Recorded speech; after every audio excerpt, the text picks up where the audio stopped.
யெகோவா ஈரே, எனக்கெல்லாம் நீரே, என் தேவை எல்லாம் சந்திப்பீர்.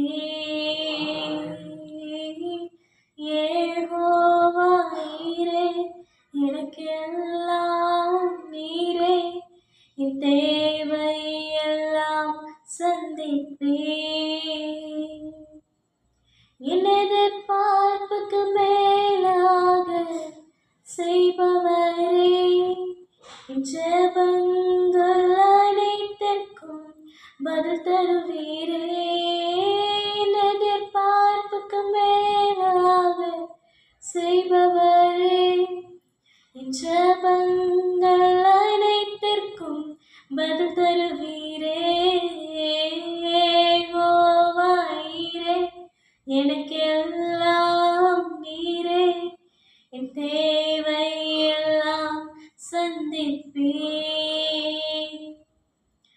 ஒவ்வொரு நாளும் அதிசயமாக போஷித்தீரே, தலை குனிந்த இடங்களிலெல்லாம் உயர்த்தீரே. ஒவ்வொரு நாளும் அதிசயமாக போஷித்தீரே, தலை குனிந்த இடங்களிலெல்லாம் உயர்த்தீரே. யெகோவா ஈரே, எனக்கெல்லாம் நீரே, என் தேவை எல்லாம் சந்திப்பீர். ஆராதனை ஆராதனை ஆராதனை உமக்கே. ஆராதனை ஆராதனை ஆராதனை உமக்கே.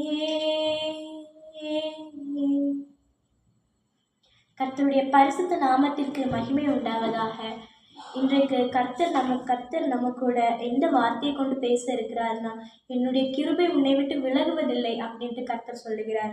ஆமாம், ஏசாயா 54வது அதிகாரம் 10வது வசனம் என்ன சொல்லுதுன்னா, மலைகள் விலகினாலும் பர்வதங்கள் நிலை பெயர்ந்தாலும் என் கிருபை உன்னை விட்டு விலகாமலும் என் சமாதானத்தின் உடன்படிக்கை உன்னை விட்டு நிலை பெயராமலும் இருக்கும் என்று உன்மேல் மனதுருகிற கர்த்தர் சொல்லுகிறார். கர்த்தருடைய கிருபை எப்பொழுதுமே எந்த சூழ்நிலையிலுமே நம்மளை விட்டு விலகாம இருக்கிறது. கர்த்தருடைய கிருபை தான் எப்பவுமே நம்மளை சூழ்ந்து கொண்டிருக்கிறது. அவருடைய கிருபை இருக்கிறதுனால தான் நம்ம இன்றைக்கும் ஜீவனோடி சுக பலத்தோடி இன்றைக்கும் உயிர் வாழ்ந்து கொண்டிருக்கிறோம். ஆமாம், கர்த்தருடைய கிருபை இல்லைன்னா நம்மளால் இந்த பூமியில் நிலை நிற்க முடியாது. நம்மளால் இந்த பூமியில் காலொன்றி நிற்க முடியாது. நம்ம இந்த நாள் வரைக்கும் நம்மளை கொண்டு வந்தது கர்த்தருடைய கிருபை மாத்திரம்தான். எத்தனையோ நோய்கள் வந்துச்சு, கொரோனா வந்துச்சு. அந்த சூழ்நிலைகள்லையும் கர்த்தருடைய கிருபை நம்மளை காத்து கொண்டதால தான் நம்ம இன்றைக்கும் வாழ்ந்து கொண்டிருக்கிறோம். எத்தனையோ மக்கள் இறந்து போனார்கள். பல்லாயிரக்கணக்கான மக்கள் இறந்து போனாங்க. பல நோய்களினாலும் பல வாதைகளினாலும் இறந்து போனாங்க. கொரோனாவால் நிறைய பேர் இறந்து போனாங்க. ஆனால் இன்றைக்கும் நம்மளை ஜீவ சுக பலத்தோடி கர்த்தர் காத்திருக்கிறார்னா அது அவருடைய கிருபையினால் தான். கர்த்தருடைய கிருபை இருக்கிறதுனால தான் நம்ம இன்றைக்கும் உயிர் வாழ்ந்து கொண்டிருக்கிறோம். கர்த்தருடைய கிருபையை எண்ணி நம்ம என்றைக்கும் அவர் போற்றணும். கர்த்தருடைய கிருபையை போற்றி துதித்து பாடணும். அவருடைய கிருபையை எண்ணி, அவருடைய நல்ல சுத்தமான கிருபையை எண்ணி நம்ம பாடணும். ஆமாம், ஆமீன்.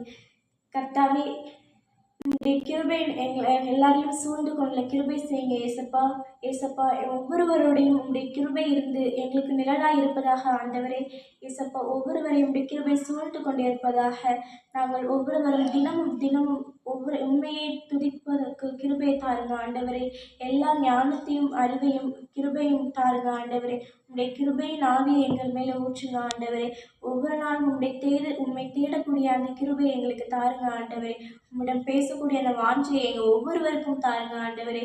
ஏசப்பா, யாரெல்லாம் வியாதியில் துன்பப்படுகிறார்களோ, யாரெல்லாம் எந்தெந்த நோய்களினால குறைவுகளினால துன்பப்படுகிறார்களோ அவர்களுடைய குறைவுகளை எல்லாம் நிறைவாக்குங்க ஆண்டவரே. நோய்களை எல்லாம் குணப்படுத்துங்க, நோய்களை எல்லாம் சுகப்படுத்துங்க. எல்லாருக்கும் ஒரு நல்ல ஜீவ சுக பலத்தை கொடுங்க ஆண்டவரே. இந்த நாள் வரைக்கும் எங்களை காத்து வந்த உங்களுடைய கிருபைக்காக நன்றி செலுத்துகிறோம் ஆண்டவரே. ஏசப்பா, எத்தனையோ நோய்கள்னாலையும் எத்தனையோ நோய்கள்னால வாதைகளினாலேயும் பல்லாயிரக்கணக்கான மக்கள் இறந்து போனார்கள் ஆண்டவரே.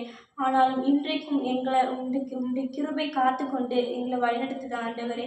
அதுக்காக உமக்கு கோடான கோடி நன்றி.